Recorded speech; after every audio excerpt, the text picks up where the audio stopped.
2025년 1월 6일 월요일 매일 성경 묵상을 시작하겠습니다.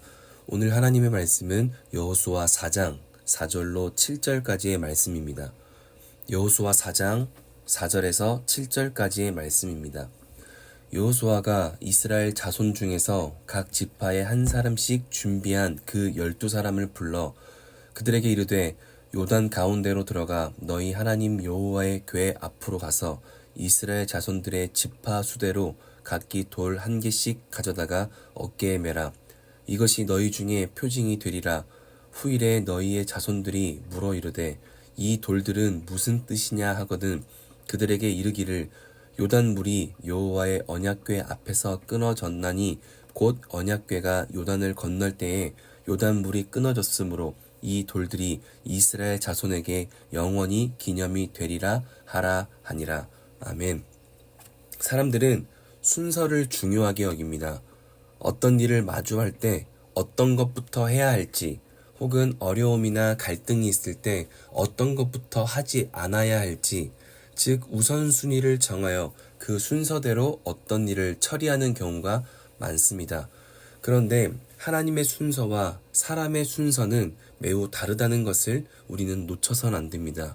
우리가 기대하는 바로는 어떤 어려움을 직면했을 때 하나님이 먼저 도와주시면 우리가 그에 맞게 최선을 다해 노력하여 그 일을 마치는 것이 좋아 보입니다.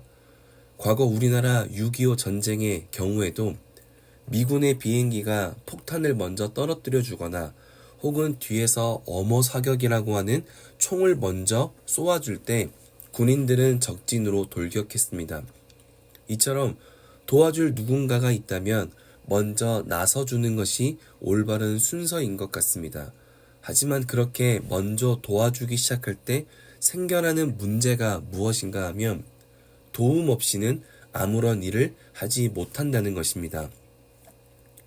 연약한 사람의 입장에선 도와줄 수 있는 누군가가 마지막까지 다 해주기를 원하지만 그것은 진짜 도움이 될 수 없다는 것입니다. 앞으로 작은 것도 해결하지 못하는 더 연약한 사람으로 만들 수 있기 때문이죠. 즉 강한 누군가가 먼저 돕고 연약한 자가 참여하며 결국 강한 자에 의해 마무리가 되는 순서는 인간의 순서요, 인간의 방법이지 하나님의 순서와 방법은 아니라는 것입니다. 하나님은 이러한 인간의 연약함을 알기에 이렇게 말씀하십니다.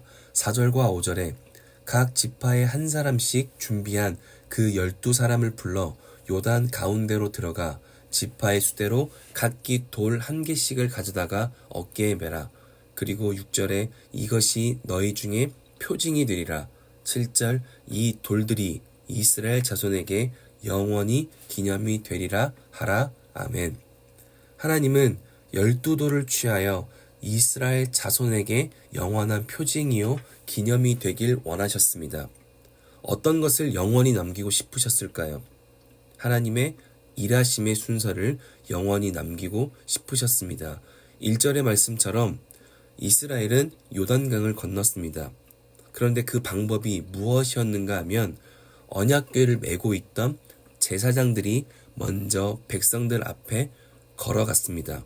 그리고 요단강에 발을 담그니 요단강이 하나님의 은혜로 멈추었습니다. 그리고 제사장들은 백성들이 다 건너갈 때까지 멈춰 서 있었고 백성들이 다 건너자 언약궤를 메고 있던 제사장이 물에서 나오고 다시 요단강은 흐르기 시작합니다. 하나님의 일하심은 우리의 모든 환경을 이길 수 있도록 완벽하게 만들어주는 것이 아닙니다. 하나님의 살아계심을 기억할 수 있도록 믿음의 길을 먼저 열어주시고 우리를 그대로 보내십니다. 그리고 우리가 두렵지만 앞장서 나가기 시작할 때 우리가 두려워하고 마주하고 싶지 않았던 현실 속으로 우리가 하나님을 의지하여 들어갈 때 지나간 우리의 길을 닫으시고 또 우리 곁에 하나님이 서시는 것입니다. 힘이 부족하면 새로운 힘을 주십니다. 상황이 어려우면 다시 믿음의 길을 열어주는 것입니다. 하지만 인간은 열어주신 김에 우리는 걸어왔으니 하나님이 최종적으로 해결해 달라 기도할 때가 많습니다.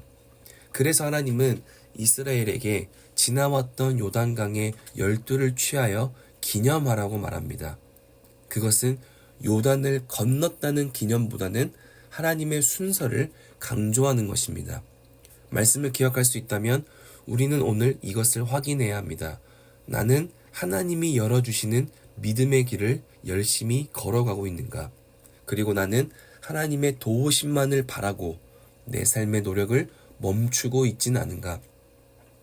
하나님께 기도하는 것은 매우 중요합니다. 하나님께 기도하면 하나님이 믿음의 길을 열어주시기 때문입니다. 건너야 할 것은 건너게 하시고 바다와 같은 높은 벽이 우리를 가로막으면 바다를 가르시거나 바다 위를 걷게 하시면서까지 우리를 위한 믿음의 길을 열어가시는 것입니다. 그러나 기도하여 열렸던 믿음의 길을 우리가 걷지 않고 하나님이 열어두신 그곳까지 노력하여 닿지 않으면 결국 그토록 넘어갈 수 있도록 기도했던 요단강 속에 우리가 머물러서 있게 되는 것입니다. 말씀을 기억할 수 있다면 오늘 하루 가장 먼저 말씀으로 하나님께 삶의 길을 열어달라 기도할 수 있기를 바랍니다.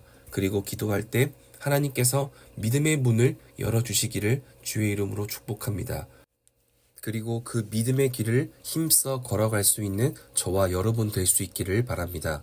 말씀을 앞장세워 기도하고 열어주시는 하나님께 감사하며 감당할 힘과 능력 주시고 성취하실 하나님을 기대하며 살아가기 시작할 때 반드시 우리의 삶에 이스라엘이 12도를 기념했던 것과 같은 잊을 수 없는 놀라운 역사의 날을 하나님께서 허락하실 것이라 믿습니다.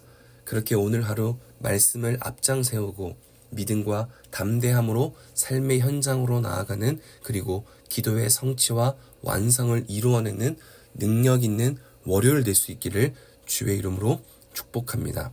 자, 기도하겠습니다. 우리의 능력 되시는 아버지 하나님, 매 순간 하나님의 도우심과 위로가 필요한 우리에게 이스라엘처럼 우리에게도 믿음의 길을 열어주시길 원합니다. 경제적으로나 사회적인 어려움으로 자꾸만 닫혀져가는 나의 삶의 계획들을 하나님의 은혜로 열려지고 해결되어지고 확장되길 원합니다. 새벽을 깨워 기도하는 우리의 삶 가운데 특별히 직장과 사업장과 가정의 어려움과 자녀의 문제로 기도하는 모든 성도들에게 그리고 고통의 문제로 치료의 은혜를 구하는 모든 성도들에게 믿음의 길을 열어주시길 원합니다. 믿음으로 내 삶을 살아갈 수 있도록 힘과 능력 주시길 간절히 기도하오니 그렇게 하나님과 함께 모든 것을 이루어낼 수 있도록 우리에게 힘과 능력을 허락하여 주시옵소서. 그렇게 새벽을 깨워 함께 기도하는 그리고 출퇴근으로 하나님께 기도하며 나아가는 우리 모든 성도들에게 동일한 은혜로 함께 해주시기를 간절히 소망하며 지금은 우리 주 예수 그리스도의 은혜와 하나님의 사랑하심과 성령님의 내주교통 역사하심이 하나님의 순서와 방법을 기억하며 오늘 하루 말씀을 앞장세워 기도하고 또 기도한 대로 담대하게 살아가기로 다짐하고 돌아가는 함께하는 모든 사람들 머리 위에 그리고 멀리 국내 해외에 지방에 출타해 있는 가족들 그리고 우리 교회 환우들 우리 교회 위에 이제로부터 영원토록 함께하옵시기를 간절히 축원하옵나이다. 아멘.